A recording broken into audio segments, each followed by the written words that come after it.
ከፍ ከፍ አንበል። ኢነከ ለን ተኽሪቀ አልአርድ ወለን ተብሉገ አልጅባለ ጡላ። ኩፈሳው ተራራ ጋር በቁመት ለመወዳደር ነው ወይስ መሬትን ስንራመድ ለመብሳት አስበን? የሰው ልጅ ነን፣ እድሜያችን የተወሰነ አላፊዎችም ነን። ዝቅ ካልን አላህ ከፍ አድርጉን እዚች ምድር እናልፋለን። ዑመር ብኑ ዓብድልዓዚዝ የሰይድና ዑመር የልጅ ልጅ ናቸው። እሳቸው 2 ዓመት ከ6 ወር የሙስሊሙን ዓለም አስተዳደሩ። ዝቅ ብለው አስተዳደሩ።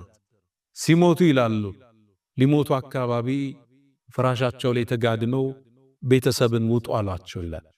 ብቻቸው ነው። ከዛም እንሰማቸው ነበር። አንዲትን የቁርአን አንቀጽ ቀሩ።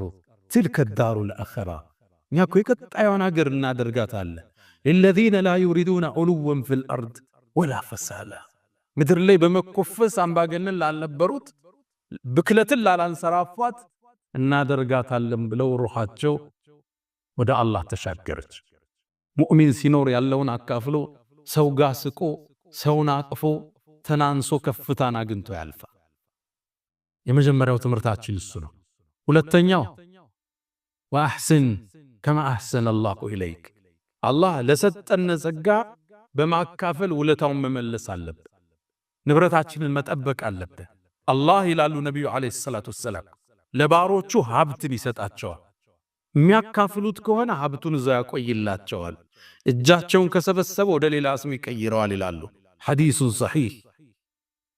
ባሮቹ ዘንድ ያሰራጨውና ሲይዙ ይይዝባቸዋል፣ ወደ ሌላ ይቀይረዋል። አካፍሎ ማደር፣ ሰደቃም መስጠት ከዚህ ታሪክ የምንማረው ወሳኝ ነገር ነው።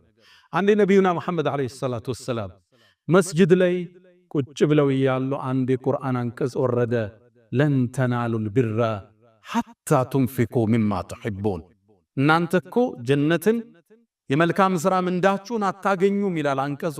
ሐታ ቱንፊቁ ሚማ ትሕቡን፣ ከምትወዱት ነገር እስክትሰጡ ድረስ ይላል። ይህን አንቀጽ አቡ ዳህዳህ የሚባለው ታላቁ ሰሃባ ሰማ። ወደ ነቢዩ መጣ። የአላህ መልእክተኛ ቁርአን ሰማሁት፣ ከምንወደው ነገር ካልሰጠነ የመልካም ነገር ምንዳችንን አናገኝም እንዲህ አላቸው። አንቀጹ እንደዛ ነው የሚለው። ከዛም የአላህ መልእክተኛ የኔን ማሳ ታውቁት የምወደውን አላቸው። የቱ ነገራቸው። ውብ ማሳ ነበረ። 600 በላይ የቴምር ዛፍ የያዘ የራሱ ምንጭ ያለው ማሳው ውስጥ አገልጋዮች ያሉበት የሚያፈራ።